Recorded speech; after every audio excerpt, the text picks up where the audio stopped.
స్వామి, మహాభారతంలో కర్ణుడి పాత్ర ఏమిటి? ఆయన ఎలాంటివాడు? అతని నుండి మేము ఏమి నేర్చుకోవాలి? కర్ణ కురుక్షేత్ర యుద్ధంలో అత్యంత విషాదకరమైన మరియు గొప్ప పాత్ర. నేను అతని గురించి మీకు చెప్తాను. ఛానల్కు సభ్యత్వం పొందండి. కుంతీదేవి చిన్నతనంలో దుర్వాస మహర్షి ఇచ్చిన వరం వల్ల సూర్యుని పిలిచింది. సూర్యుడి అనుగ్రహంతో ఓం భూర్భువః స్వః తత్సవితుర్వరేణ్యం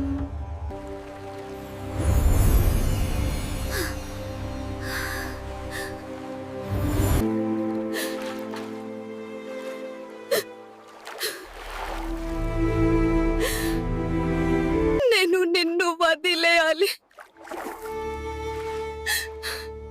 క్షమించు. వివాహానికి ముందే సూర్యుని వరం వల్ల కుంతికి ఒక బిడ్డ పుట్టాడు. కాని సమాజం ఏమంటుందోనని భయపడి ఆమె ఆ బిడ్డను నదిలో వదిలివేయక తప్పలేదు.